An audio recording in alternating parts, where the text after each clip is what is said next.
Baik, selanjutnya untuk bagian kedua ini kita akan memulai membahas faktor predisposisi dan faktor presipitasi. Dan hal ini sangat penting dalam menjelaskan proses terjadinya masalah kesehatan jiwa. Tahap pertama ketika menjelaskan proses terjadinya gangguan jiwa adalah kita jelaskan adanya faktor predisposisi.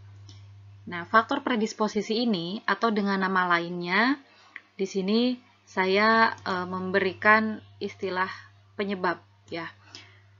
Nanti bedakan dengan predisposisi, mohon maaf, presipitasi. Nanti kita berikan istilah pencetus ya, ada penyebab, ada pencetus. Kenapa di sini saya sangat menegaskan apa itu penyebab dan apa itu pencetus? Karena isinya itu sama antara faktor predisposisi dan presipitasi. Isinya selalu stresor. Ya, sekali lagi isinya adalah stresor. Stresor itu atau hal-hal yang membuat stres terdiri dari faktor biologi, psikologi, dan sosial kultural. Nah, perbedaan antara faktor predisposisi dan presipitasi adalah batas waktu. Jadi kalau predisposisi terjadi lebih dari 6 bulan yang lalu, sementara presipitasi terjadi kurang dari 6 bulan yang lalu. Ya, sekali lagi perlu diingat waktu terjadinya predisposisi lebih dari 6 bulan, presipitasi kurang dari 6 bulan yang lalu, terhitung saat kita mengkaji pasien.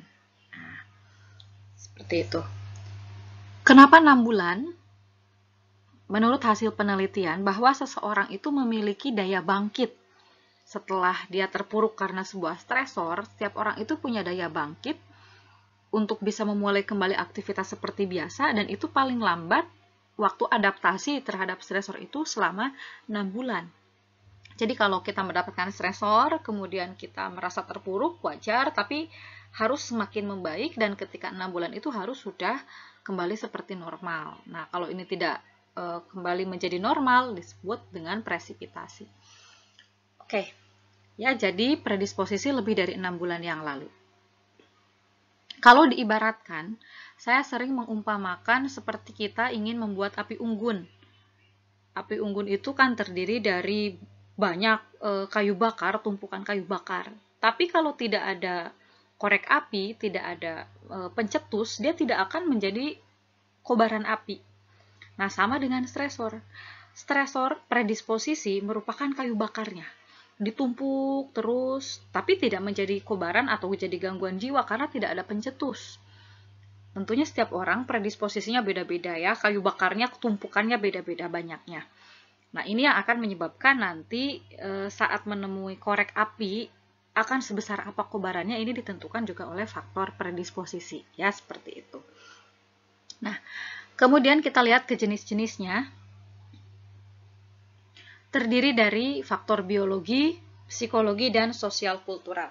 Kalau biologi jelas segala hal yang langsung berhubungan menyangkut dengan organ tubuh kita. Dan dalam masalah kesehatan jiwa, organ yang paling berperan adalah otak ya, sebagai susunan saraf pusat. Ya, jadi hal apapun yang itu mengganggu otak itu akan menjadi resiko terjadinya masalah kesehatan jiwa. Contohnya faktor genetik. Pada pertemuan kedua kemarin kita sudah membahas bahwasannya prosentase resiko seseorang mengalami gangguan jiwa meningkat ketika di keluarga itu ada yang mengalami masalah kesehatan jiwa juga ya. Bisa dilihat kembali materi pada pertemuan yang kedua. Kemudian status nutrisi, alergi ya, status kesehatan secara umum. Ini sangat berperan saat individu itu mengalami perkembangan otak yang pesat. Tentunya saat dalam kandungan, ya 1000 hari pertama kehidupan. Sampai dengan usia di bawah 3 tahun, ini perkembangan otak sangat pesat sekali, sehingga membutuhkan asupan nutrisi yang adekuat dan juga membutuhkan stimulasi. Trauma kepala, penyalahgunaan zat paparan racun, ini juga bersifat toksik terhadap sel otak ya. Dan sudah saya jelaskan bahwa sel otak itu atau neuron tidak memiliki kemampuan untuk memperbaiki diri atau regenerasi ya, sehingga harus sangat dijaga sekali. Kemudian faktor psikologi, ini segala hal yang dirasa oleh individu itu tidak menyenangkan. Dan tentunya ini sangat bersifat subjektif, berbeda antara satu orang dengan orang lainnya. Misalkan bagi saya tidak dibelikan sepatu yang saya inginkan bukan hal yang sangat menyakitkan. Tapi bisa jadi bagi orang lain itu adalah hal yang stresor yang sangat kuat, membuat dia memang mengingat hal itu terus, menyimpannya sebagai sebuah kenangan yang tidak menyenangkan. Konsep diri ini saya tidak akan bahas satu persatu komponennya, sudah kita bahas di mata kuliah konsep dasar keperawatan, di mana konsep diri yang negatif membuat individu itu merasa tidak nyaman, tidak puas dengan dirinya sendiri, dan ini merupakan stresor juga ya. Kemudian pola asuh orang tua ini berperan penting saat individu itu masih sampai dengan usia sekolah ya. Karena ketika mulai masuk usia remaja, pengaruh orang tua itu semakin lemah, sementara pengaruh teman sebaya sebaliknya semakin kuat. Nah, tapi ini sangat penting sekali. Ketika kecilnya orang tua menerapkan pola asuh yang tidak tepat dan menurut anak membuat dia stres, ini akan menjadi faktor predisposisi di kemudian hari bagi individu tersebut mengalami masalah kesehatan jiwa.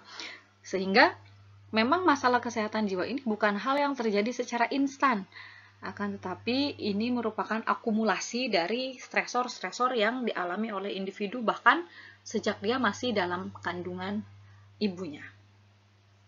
Kemudian secara sosial kultural, ini hal yang banyak sekali sekarang menjadi stresor bagi kita semua, di mana usia dan jenis kelamin ini pun stresor karena apa? Setiap tahapan usia ada tugas perkembangan yang melekat dengan usia tersebut. Sebagai contoh, saat kita mungkin masih belum sekolah, orang tua juga tidak menuntut kita menunjukkan prestasi secara akademik, main, dan main.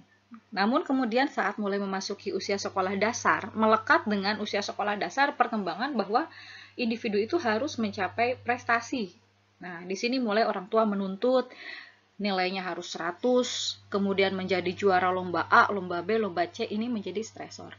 Masuk usia remaja, individu di situ mencari jati dirinya, mengidentifikasi dirinya dengan teman sebayanya, berusaha menyesuaikan jika terjadi ketimpangan, ini pun menjadi stresor.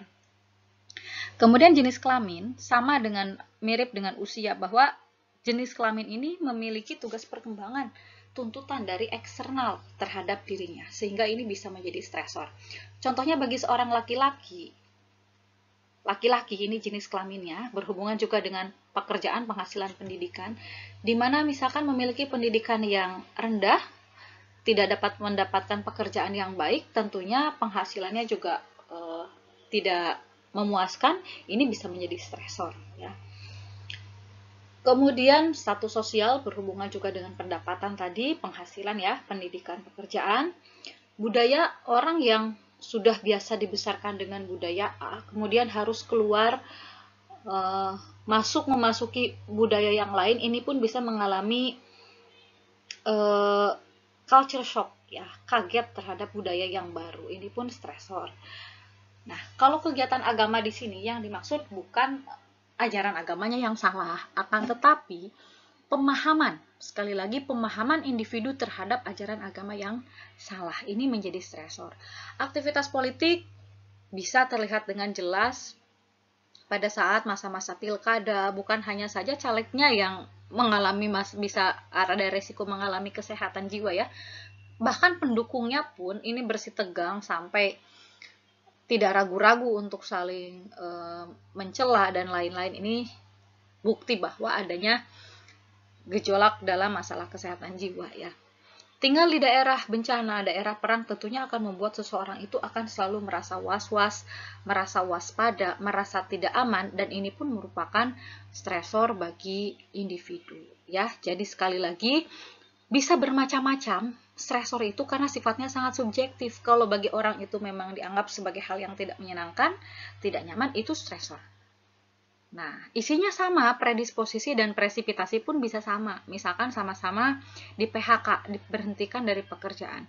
Tapi kita kaji lebih dalam, kapan itu terjadi. Kalau lebih dari 6 bulan yang lalu, itu masuk ke predisposisi, kurang dari 6 bulan yang lalu, kita masukkan sebagai faktor presipitasi, seperti itu.